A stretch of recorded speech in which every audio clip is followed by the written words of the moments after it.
the spirit came out of her. Kusho ngamanye amagama uma ngabe umuntu ekhuluma something, uma ngabe ingane yakho iza namaphupha athize, always consult, check the source. Yiyiphi isource informal umntwana. Uma ngabe ume kwi tradition side, vele interpretation yakho yama visions nama dreams uzoyi interpreta ngokwe tradition. But if you took a decision yokuthi you are a Christian, every dream, every vision oyitholayo noma umntwana wakho ayitholwayo, you must always check it ukuthi is it aligned to the scriptures. If that vision is not aligned to the scriptures, you take it, you package it very nicely in the box, you put the cover, then you throw it inside the rubbish box, because ayihambiselani nombhalo bawafana. There is a dream that can come from an evil person or from an evil angel or from the devil, bese kuba khona iphupho elikhanyayo elivela kuNkulunkulu. Always be able to distinguish between the dreams. Okay.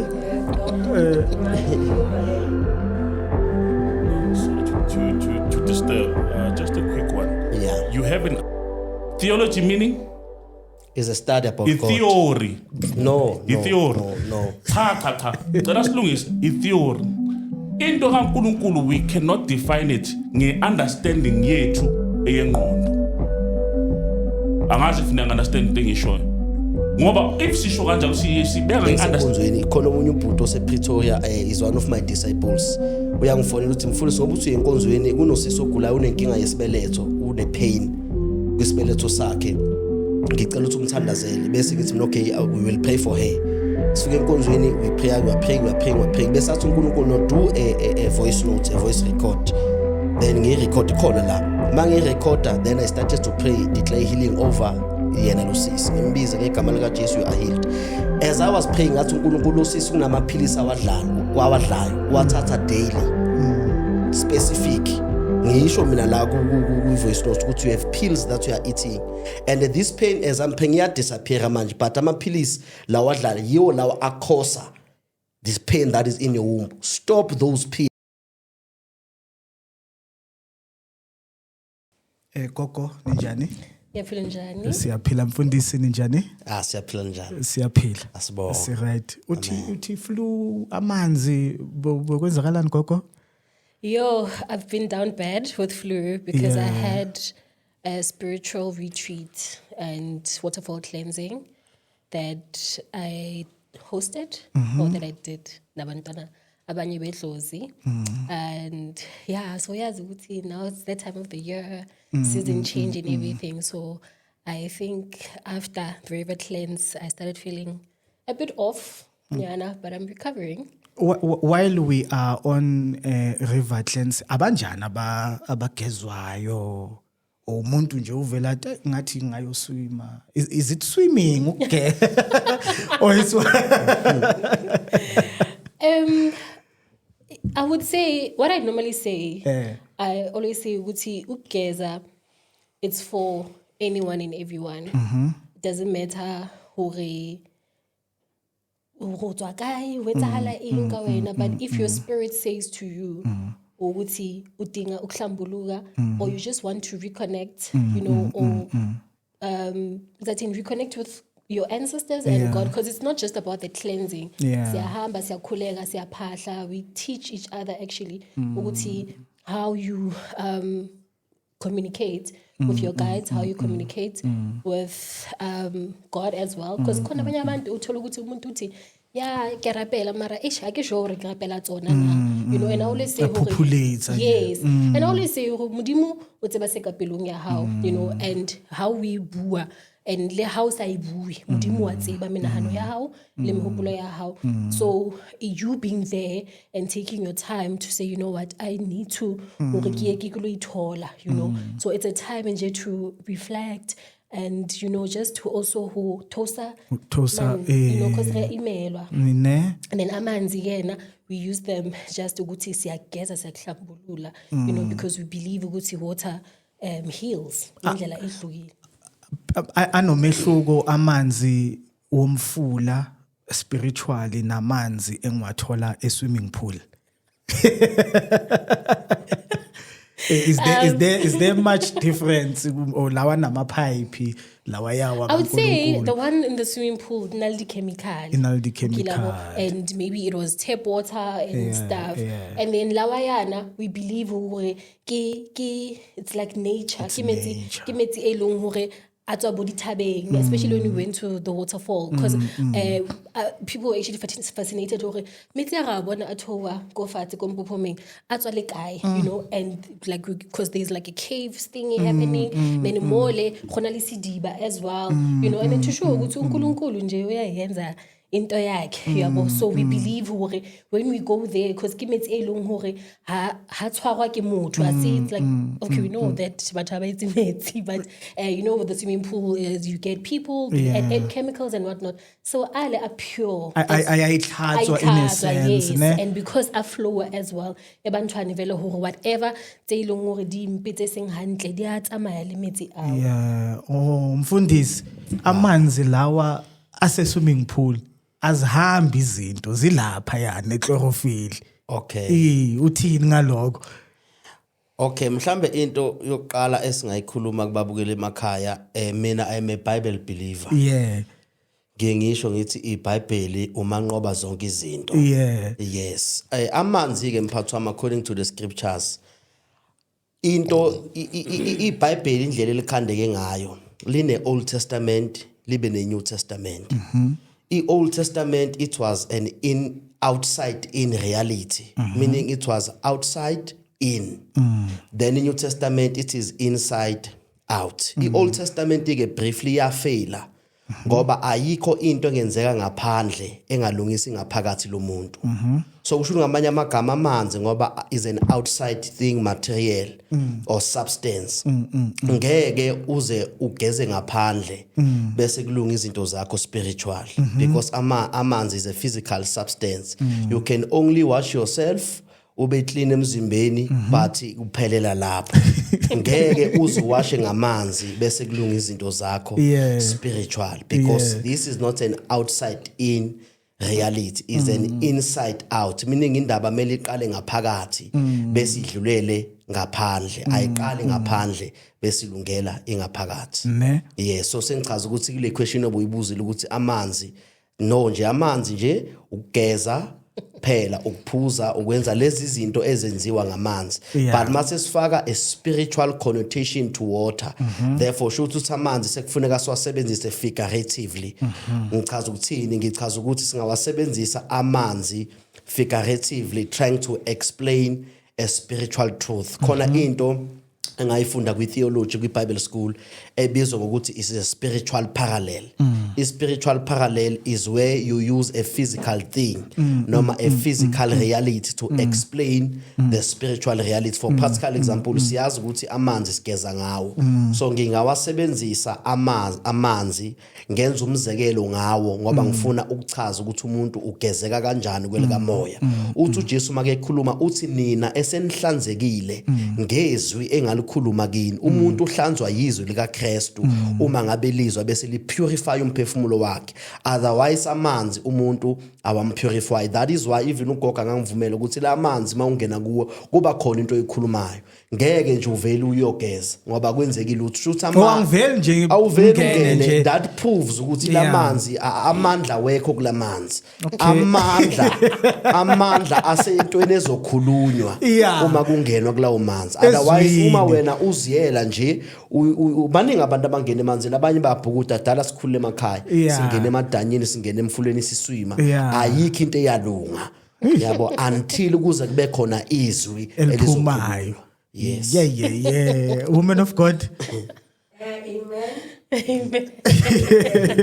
Mfundisi ngithanda kulento oshilo awuthi kuba nezwi olukhulumayo. Yeah. So ugogo mina ngiyeza manje nginenkinga yokuthi nginamabhadi. Yeah. Ugogo ukhuluma izwi kuphi emanzini.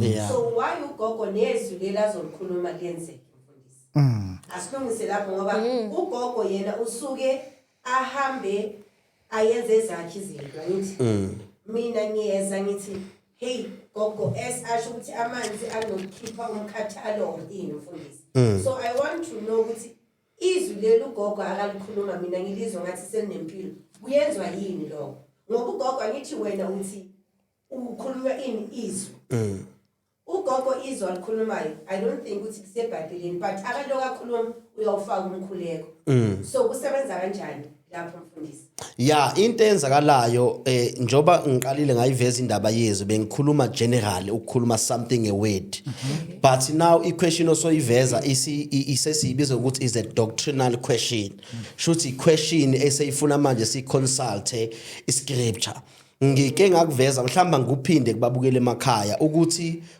sithi into ayengenziwa akusho ukuthi ayisebenzi yes kukhona izinto ezenzakalayo kwi-community yabantu kwi-community kagogo ezisebenzayo we do not dispute that but i-bottom line ukuthi ume kuphi awukwazi ukuma ndawo zombili awukwazi ukuma kwi-tradition uphinde ume ezwini likaNkulunkulu ufune ukukhetha ukuthi uma kuphi so into eyenza ukuthi uma ngabe mhlambe ogogo bekhuluma lapha suke bekhuluma khona bengaconsultanga iscripture bese leyo nto leko ifezeka we are serving a gracious God lento yenzeka because God is gracious into mangabe ukholelwa kuyo iyasebenza leyo nto leyo into eyenza ukuthi isebenze is because uNkulunkulu unomusa yokuthi leyo nto leyo yenzeka ngikwenzela umzekelo eBhayibhelini encwadini yamakhosi lithi iBhayibheli bekukhona abaprofeti bakaBhali lithi iBhayibheli abaprofeti bakaBhali babekhonza uBhali beanda umuntu wesifazana wayebizwa ngoJezebel selithi ke izwi lenkosi kwaba khona icrisis lapho khona kuvuka umprofeti obizwa ngoElijah lithi ke kwabe khona into ukuthi ubani uNkulunkulu ufuneka khonzwe ngoba abaprofeti bakaBhali bathi thina uBhali siyamazi uyasebenza dala simkhonza izinto sithandaza kwenzeka izinto athi noElijah nowami uNkulunkulu ngiyazi ukuthi uyasebenza therefore akuphunywe kubonakala ukuthi ubani uNkulunkulu ufuneka khonzwe kwabe ke sekuthiwa ke encwadini yamakhosi akuziwe nomhlatshelo ozobekwe ealtare bese lo mhlatshelo nje obuzobekwe ealtare abaprofeti bakaBhali bazobizwa wabo uNkulunkulu bese uNkulunkulu wabo evuthisa leli altare ngomlilo kungenamentshisi uma uNkulunkulu wabe ake wavuthisa lo mlilo therefore kuyokhonzwa owabo uNkulunkulu noElijah wathi nami ngizobizwa wami uNkulunkulu avuthise lomlilo selithi iBhayibheli ke yaqala indaba wathi uElijah qala nina qala ngoba nibaningi lithi iBhayibheli abaprofeti babaBhali there were more than 400 prophets lithi baqala bambiza owabo uNkulunkulu uBhali kwakuyisithombe sibaziwe esinamehlo kodwa singaboni esineenyawo kodwa sihambe esinezandla kodwa asibambi sinendlebe kodwa sizwa lithi baqala bambiza lithi bathandaza wangaphendula uBhali ngifuna ubone something laba abantu they were sure ukuthi uBhali uyaphendula ngoba bake bambiza waphendula but I difference isekutheni ngale nkathi bembiza bebengamqathanisanga noNkulunkulu so that is why uNkulunkulu wabanikeza nje that grace ukuthi baphenduleke now I difference ibisekutheni manje sekufuneka kuphuveke ukuthi ubani uNkulunkulu efuneka khonze then uNkulunkulu waswitcha off umusa wakhe lo obokade uphendula bona bengaboni ukuthi uNkulunkulu ophendulayo ngenxa yomusa lithi iBhayibheli bathi bayathandaza kwangenzeka lutho lithi baze bayisika bezama ukubhayibha lo Bhali phela ukuthi ungazosilahla sesiphambi kwabantu lithi wayithulela nje uBhali selithi iBhayibheli kwaze kwashona ilanga wathi Elijah yeke nimele eceleni uhlulekile uNkulunkulu wenu lithi iBhayibheli uElijah wathi ke noma selibekiwe le altare nomnikelo wenkomo usubekiwe altare mina ngicela ningenzelini into eyodwa edana amanzi lithi ba-eda amanzi ba-eda zonke izinto lithi uElijah wakhuluma kwaba kanye wathi yehla mlilo kaJehova uvuthisa ialtare lithi iBhayibheli one word lithi uNkulunkulu wethu waphendula kwavutha ialtare so sengichaza ukuthini sengichaza ukuthi the only reason eyenza ukuthi abantu baphenduleke outside God is because God is gracious uNkulunkulu unomusa hayi ukuthi kusuke kuphendula abantu bakini kusuke kungaphendula abantu bakini kusuke kuuNkulunkulu ngenxa yomusa wakhe wait until you compare God to that thing and you will see ukuthi leyo nto leyo ayisebenzi before speaker lapho Gogo surely you've seen wonders in your field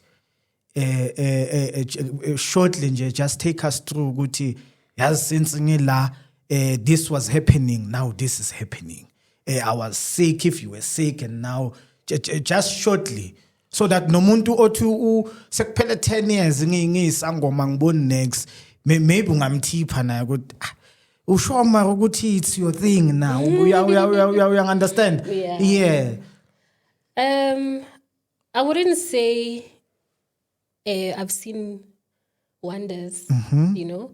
I got the word wonders in a way, but I've seen almost akankulunkulu and namatonga ngihamba now, and I believe if this gift was not meant for me, kabe dintho tse ileng hore di etsahala bophelong ba ka hona jwale le tse etsahetseng kabe di sa etsahala, ya bona, because how it started really, I was sick, and okay, maybe when I was 12 or 13 years old, I would have dreams, ne? But ne ke le ngwana ka nako eo, ne ke sa understand hore ke eng. So I would tell my mom hore, hey, ke lorile 1, 2 and 3, you know, and then my mom would just give me a look and then akhawan, and then but he tla ishagale batho ba bang like ba kholo, and then time went by, and then me wa ka I lo inehela ko kerekeng ba re ke St.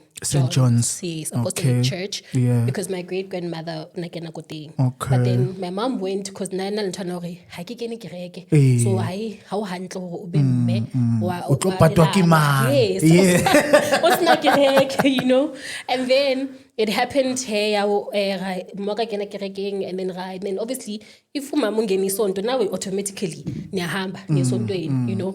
And then I went, and then how the gift started, it actually started ke ntse ke kena kereke kereke e itlhaisitse ke ska re it started e itlhaisitse St. John's o le wena o ile amlatela mme wa hao. Yes, ka ke tshokere if mama ko ungena isonto Sunday ha re tsamayeng re ya kerekeng, ya bona. So I know re ke tlo re na ke ngwana phela, and then ke tsa emme wa ka a reng re yetse, and I went to a church and I loved my church, like ke obviously ke holetse ko teng jalo. And then this one time it was Easter, and then re go kerekeng ge go na le there's a part whereby ho fitwa ka tlasa lesela ne go kerekeng, like ukuthi nandlula lapho and then bayanikhulekela khona bafundisi ngapha nangapha, you know, the batho ba kenang ngthong maybe can relate, yeah. And then go fitwa mo wa bona. So ha re tlo fita mo tlasa lesela, I could feel manore I'm very unconscious. I get to go maybe I'm tired because phela go kerekeng wa tseba kereke ke na go tel, you know, I'm like I'm very unconscious. And then long story short, the next minute I was in a trance. Because I get like so because of the space. So and then I got into a trance. Whatever. So, and I was 15 years at that time, and I don't know, like I get to what's hitting because when you're in it, like obviously it was my first experience and into Ele and I just remember Killa like screaming, like I can't understand where it's all. And then after a few minutes, and then Kabara quiz but gave me water and on our and then sharp and on our way home, my mom did not even ask me, like maybe then I'm a little shocked over what just happened, you know, and she did not even say anything. And later on that day, I phoned my aunt to say, hi man, you know something weird happened today. This is what happened to Nosipo today, what. And my aunt, which is from my paternal side, and my aunt was like, yeah, I knew it was going to happen at some point, yabo, because umkhulu wakhe umuntu ukuthi unabantu abadala nami nginayo no babakhe kahle. My dad was a medical doctor, but allegedly enele muthanaling newo yabo ngkhunu, you know, but then abai kena ka mo ka sgoeng injection ya high ne different. Yes, because apparently my dad used to na khona o bona motho atla le molore this one o tswere ke eng without even I'm diagnosed akatsena ye ya sgowa. Yes, and no muntu mhlawumbe masekazohamba emhlabeni bekakhona ukuthi asho ukuthi lo muntu lo angeke ayenze, you know. So and then time went by, then kerekeng they tried to help me, you know, and then but the thing is I would be at church but ke bona mabai a masangoma like ke bona ekareng ke bona mruto bona ke ntse pura but ekare pura hai e entse nyo bubezi or ingwe in and I would think gore I am you know and then I would go out and then tholo re ke nako ya o rapela wabo then ho rapela jigi ke tshware ke that thing happy because I used to call it that thing and then king party futhi and man to a point where I was just like, maybe I should stop going to church because why every time I get creaking kids, this, you know? And then eventually, and then I was used to get sick because like one side, my right hand side, I used to paralyzed, you know, and I would not be able to move. I would not be able to. Man, I could say explain but if you in this position, I have to sit in this position until lentole ham. I could sit for like 45 minutes to an hour in one position, you know. And give on man, hi, doctor, but we don't see anything, you know. And then next thing, I have this headache that won't go away. I will not even be able to braid my hair like this because whatever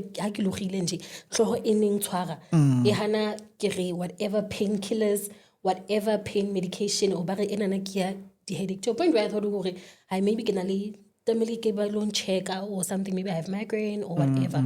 And hanako iyahe and then I finished and then my aunt actually they requested if ever maybe unale something etlameleng a yetse re kopa le mo emele you know a fetse sekolo and because now we're trying to figure out ukuthi yini is it isipho sase sontweni or in you know but I still have faith that ko kerekeng ba tlo khona hore ba nthusa itshware mo neng khono mfundisi awungitshele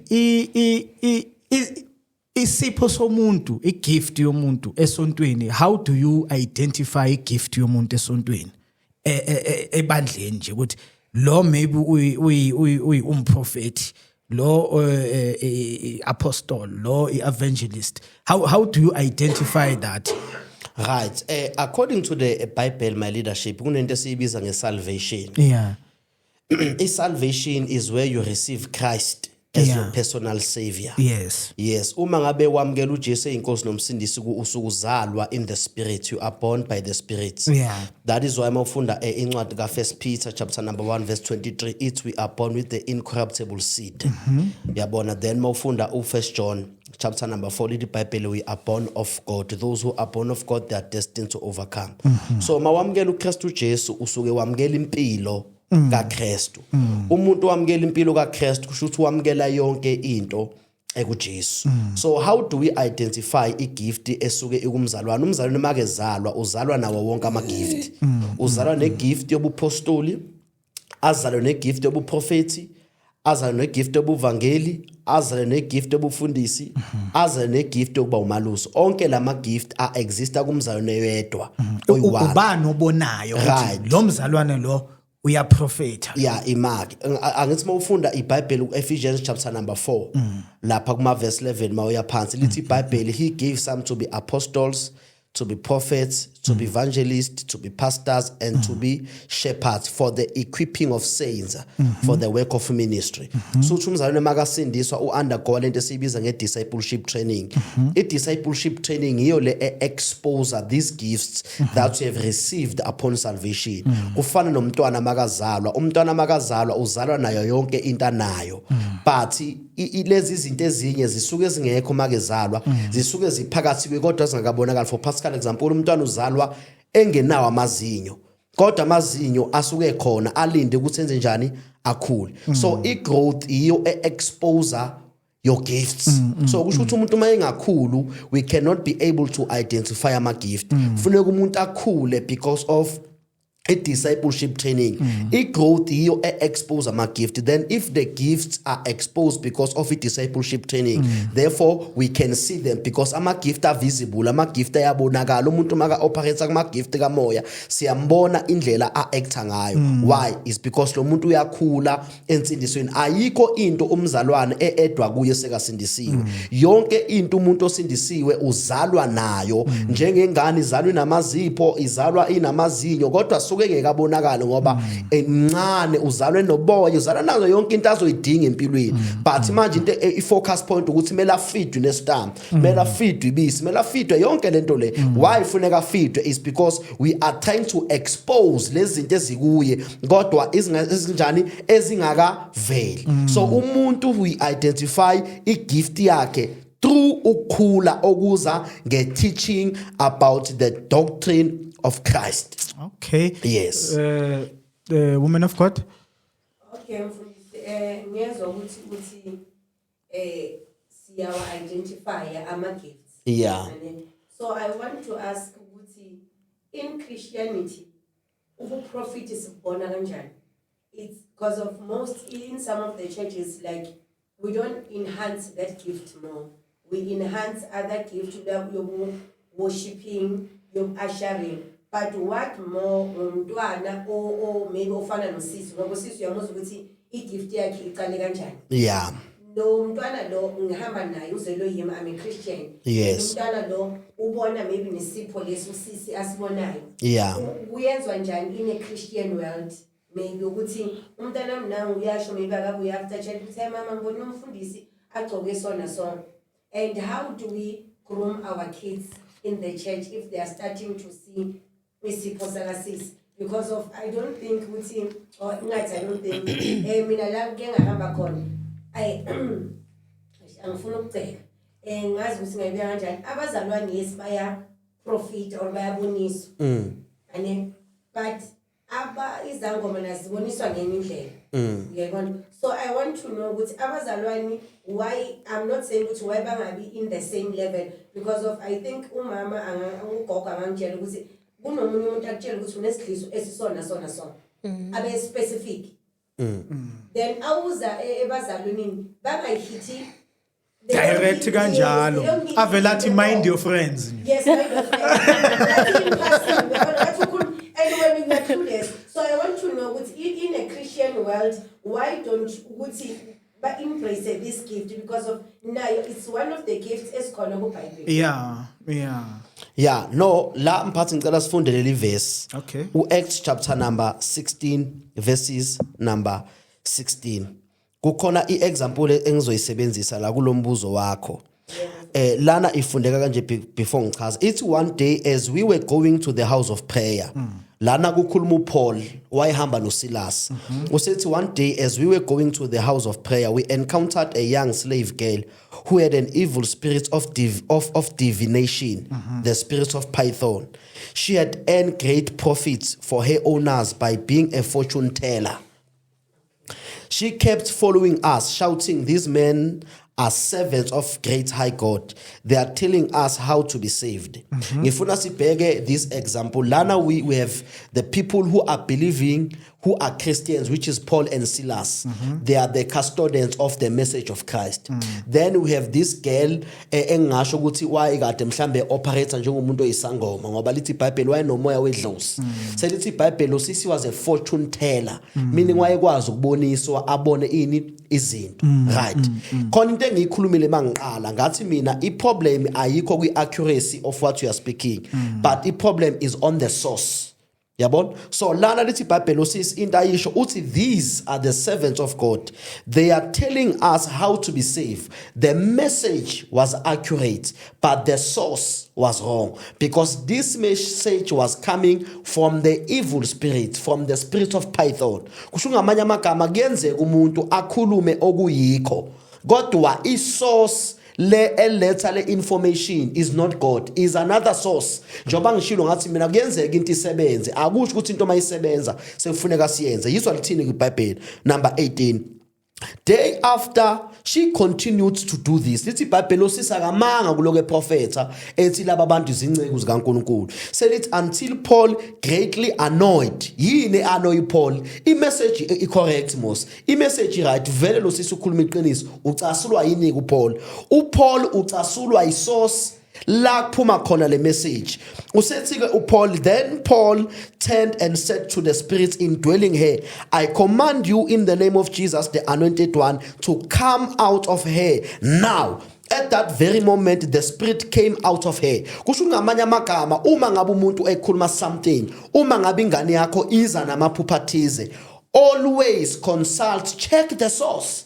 Yiyiphi isource informal umntwana. Uma ngabe ume kwi tradition side, vele interpretation yakho yama visions nama dreams uzoyi interpreta ngokwe tradition. But if you took a decision yokuthi you are a Christian, every dream, every vision oyitholayo noma umntwana wakho ayitholwayo, you must always check it ukuthi is it aligned to the scriptures. If that vision is not aligned to the scriptures, you take it, you package it very nicely in the box, you put the cover, then you throw it inside the rubbish box, because ayihambiselani nombhalo. Kuya ngokuthi wena umephi. Uma ngabe athi ugogo mina ngiyi-traditional healer, ngisebenza ngedlozi, therefore yonke into ezokwenzeka emntwaneni yakhe nakuyo uzoyi-interpreta ngobudlozi. Inkinga iqala kuphi? Inkinga iqala uma sekafuna ukufaka iBhayibheli.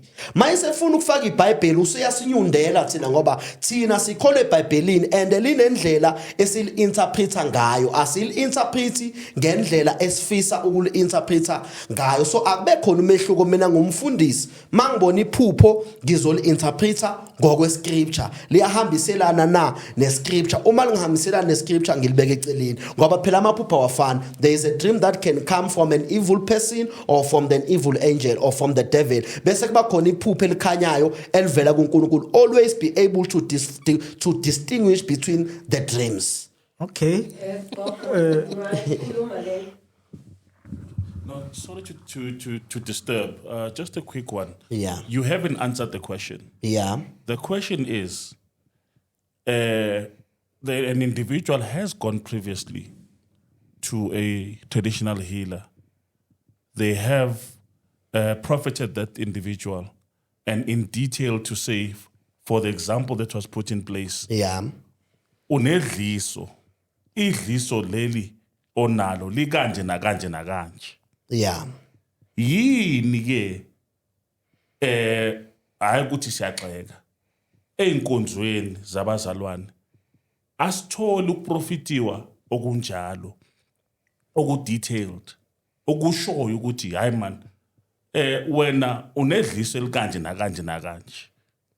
Instead nje njoba shilo ubhuti ukuthi cha kuzothiwa watch your friends. You understand? Yeah. Lo mbuzo akawuphenduli lo mbuzo loyo. Okay. Into edlayo. Right. Kade into edlayo. Uphendula umbuzo. Yinto enhle leyo oyishoyo ukuthi uholwa wena yizwi la kaJehova. Yeah. You understand? And it's very commendable ukuthi yonke into oyenzayo uholwa yizwi. Yeah. But let us not forget ukuthi ngaphambi kokuthi abelungu balethe iBhayibheli la eAfrica. You're in Africa, is that correct? I'm an African. You're in Africa, is that correct? Yeah. You're a South African, is that correct? Yes. Thank you very much. Ngaphambi kokuthi abangisi balethe iBhayibheli, Yes. which is the physical book. Abantu kade baphila la eMningizimu Afrika kade bakholelwa kuNkulunkulu. Yes. Uyavuma la? Yeah. Ukuthi ukhona umvelinqanga. Yebo. Kade baholwa yini lingekho iBhayibheli? Unembeza. Unembeza yini? Unembeza phela is an inside conscience. Unembeza wangaphakathi Efaka ubani? uNkulunkulu. Amen. So uNkulunkulu wayekhona. So asingathi yebo ngiyakuzwa iverse olibekile lokuthi imibono leyo, and ngiyayizwa into eshoyo ukuthi ebandleni nithi umuntu kumele akhule ngaphambi kokuthi nibone isipho sakhe, of which nakhona it's debatable. I don't want to say it's wrong, it's debatable, because lo Paul omshoyo ngaphambi kokuthi abizwe ukuthi uPaul kade abizwa ngobani? NgoSaul. Oh, kade ayenzani before? Kade bulala amakholo. Amen. Abulala amakholo kunjalo. Yeah. Ane uNkulunkulu ufike kuye ayenzani? Ebulala amakholo. Amen. Wamthuma uNkulunkulu wamvala amehlo, wamthuma kuphi? Wamthuma phela ukuthi akabe umpostoli wezizwe kuma Gentiles. Amen. Azange afikelele kuye kuphi? Ebandleni. Yeah. So I don't want us ukuthi siconfine uNkulunkulu to the church only. Iphiwo zakaNkulunkulu sengalahlekisa abantu. Iphiwo zakaNkulunkulu azifike ebandleni kuphela. Iphiwo zakaNkulunkulu azifiki esontweni kuphela. we cannot confine uNkulunkulu. uNkulunkulu owethu sonke. So bengicela just ukuthi nje correct nje leyo kuphela. Okay. Yabo, ngoba angifuni ukuthi umuntu kusasa ongahambi ibandla afile as if ukuthi yena uNkulunkulu ayekho. isiphiwo sakhe is null and is not valid. Isiphiwo sakho no individual can say it's not valid except for God himself. True. Okay. That is number one. Number two, ngithandele into ishoyo ukuthi ukwazi ukuhlukanisa imimoya. The Bible speaks of discernment Yes. in the book of Corinthians. Yeah. Ungixolele buti le Bible theology okhuluma ngayo ngiyayazi kahle, ngihambile. I have a degree in Bible theology. Yeah. You understand? But ngithanda ukuthi si understand ukuthi it's theology.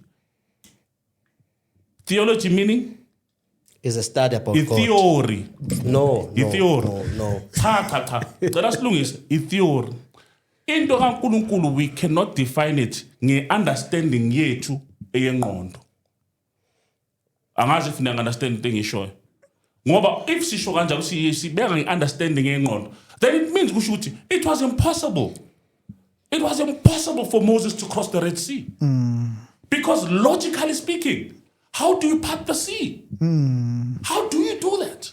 You understand? So, angifuni ukuthi sibambe nge-logic and what you call nge-belief eyethu wena as an individual ukuthi mina ngiyibona kanje. But umbuzo uhleli ukuthi isiphiwo leso sokuprofita ingabe why nina ningakwazi ukuthi nihlaziye kahle nisho impela ukuthi cha wena ugulisa kanje nakanje nakanje ungakwazi ukuhamba kukanje nakanje nakanje niyekha phezulu ukuthi hayi watch your friends watch where you stepping yiyo umbuzo nje ume lapho umbuzo zange uthi umbuzo ukuthi isource leyo ingabe it's a valid source or not a valid source. You understand? We should just be careful ukuthi singarush into bashing other belief systems. Okay. You understand? Because I think the purpose of ukuthi sibelana ukuthi sifunde and then thanda igama elibizwe ubhuti before aqala ukuthi we're here to learn and maybe possibly unlearn certain things. Okay. You understand? By sharing ulwazi lwethu lolo lwazi lelo linganceda umuntu ohlelo obukele khona manje. Yes. You understand? Who's maybe in the same situation as ugogo, who's maybe even in the same situation as you. You understand? Who believe ukuthi I have been called to preach the word. You've mentioned the fivefold ministry, which some were called to be pastors, evangelists, and so forth. That is called the fivefold ministry. But awuchazanga kabanzi ukuthi kuze umuntu azi ukuthi yilokho engibizele kona uwazi kanjani. Right, ngicabanga ukuthi ngichazile but maningi ama questions ubaba kawavezile. Angiqale ngequestion yokuqala ethi umuntu ayenyangeni noma ayekusangoma isangoma sifike simtshele ukuthi udliswe kanje but mawufika enkonzweni ba diverta bakhuluma ngezinye izinto. No, akukho njalo baba. Before ngiphendule umbuzo wakho ngizokupha nje just a simple example. Thursday bengisenkonzweni khona umunye ubhuti osePretoria is one of my disciples. Uyangifonela ukuthi mfundisi ngoba uthi enkonzweni kunosisi ogulayo unenkinga yesibeletho une pain kwisibeletho sakhe ngicela ukuthi umthandazele bese ngithi okay we will pray for her. Sifike enkonzweni we praying bese athi uNkulunkulu no do a voice note, a voice record, then ngirecord khona la mangirecorda then I started to pray, declare healing over yena lo sisi ngimbiza ngegama lika Jesu you are healed. As I was praying athi uNkulunkulu lo sisi kunamaphilisi awadlayo wathatha daily specific ngisho mina la ku voice note ukuthi you have pills that you are eating and this pain as I'm praying ya disappear manje but amaphilisi la wadlala yiwo lawa akhosa this pain that is in your womb. Stop those pills that you are eating. And other amanye ama prophecies uNkulunkulu kade ngibonisa wona ubene conflicts between two people omunye ubaba wabantwana omunye njalo ngathi abafana bawu2 bafuna ukumshada. uNkulunkulu aphindwa ngibonisa lapho there must be kumele kusolveke lapho. Zonke lezi zinto ngazikhuluma zi accurate njengoba bengizisho ngayikhuluma ku that is a prophecy. Ngamtshela lo sisi wa confirm ukuthi mfundisi vele kunamaphilisi engwadlayo uthi ama immune booster ama supplements wawathenga nje naye akazi wathengelwe naka prescribelwanga udoctor. Sengichaza ukuthi esontweni ikhona i specific prophecy that can be directly to a situation. But remember ukuthi esontweni indaba yikho ngama problems. We are not in the church to solve problems. We are in the church to serve the Lord. So ibandla is not an institution that is created to solve people's problems. That is why when we give a prophecy must always be about Christ. Yes, noma ingaba about Christ, kuyenzeka there and there kube khona directly prophecies that will direct you ukuthi no into nje iyeke, but all those prophecies they must go back and glorify Christ. So akulona iqiniso ukuthi uma ngabe uye enyangeni ngitshela direct kodwa mawuye enkonzweni abakutshela direct. No, we do prophesy, and we prophesy even more than sangomas. This is our reality. This is ours. You see, we prophesy better than sangomas. We are not central to problems. Otherwise, if we can be central to problems, but our focus is Christ. Lana asizile mphathwami ukuzosolve inkinga zabantu. Sizoveza uKristu. Ziningi izinto esizibonayo ngabantu. So i-question leyo ngicabanga ukuthi according to my understanding, yes. Remember there was that problem solving, or when you solve an equation, right? Yeah. You cannot get to the answer before uqala kofat. So now if you're going to say, no, we are here to serve God, how do you serve God in inhliziyo ebuhlungu? How do you serve God when you went to bed hungry? Ungenamali, awusebenzi, uyahlupheka kunjani. Yes, we're not saying when you are going through all those things, but how do you say nna ke worshipa modimo mathata ha re wa lebaleng? Yes, it's good to have that positive mindset. That's what I like about abazalwane. One thing about it's that thing they're more about positive energy, positive vibe. Yeah, normally ceiling iwa ke modimo uteng, but now we must not say we're not more about solving problems. People go to church because banenkinga, bayabelieve ukuthi mabafika enkonzweni bazohamba king muralo onana utowile. I understand. So but I don't think we're not there to solve problems. It means mutana ling matata to tshaba right? Because now it means the church is for batwas namatata. No, mina ngizela kule nto le oyishoyo gogo. I confirm that because sometimes unokusuka endlini uzokuthi kibimethu guys kibimethu exactly. And hakibona bomakhelwane banthe hakina ingli. I'm going to church ukuthi ngizwe maybe uNkulunkulu ukuthi uzokhuluma na, because of angisendlini uNkulunkulu akakhuluma. And I think it comes to that point ukuthi, I'm sorry to say this, ukuthi that is why abanye abantu bathi abazalwaneni abayi, because of basaba yona lento lokuthi ngigcoke kanje ngingaya esontweni labazalwane, because of esontweni labazalwane ama heel ama weave, and I mean I'm broken. And if abazalwane they say they don't take care of umuntu ongaphakathi, phela i-problem umuntu ongaphakathi, iflesh ingaba yinhle but ngaphakathi ngiphukile. Ungaphuki, you are serving God. Ngicela ukuphendula la uthi ugogo lana abantu enkonzweni bayiswa ama problems. Yes. That is the first wrong reason to go to church. No, I didn't say abantu bayiswa because they have problems. Yeah. What I said is it means lona go kerekeng ha motho ana le mathata ha le mo amoheli, because you are, I get you saying you are about serving God, not problems, right? And ngithi uNkulunkulu uthi reitle ho yena, come to me as you are, whether you are broken, whether you're hurt, whether you're what. So if I go to church and I'm broken, I'm hurt, kusho ukuthi I'm not welcome. Okay. Yes, mangichaza mina angazi ngisho. Ngicela ukuvala kanye mfundisi asikhulumeni iqiniso, abantu baye emasontweni ngoba baseyinkingeni. Yes. Okunye nokunye angilazi ngcono ngiyele eCubana. Imake mphathi ilindeni. You'd find ukuthi bathi umuntu yazi impilo yakho mayihamba kahle uyahamba uye esangomeni uyahamba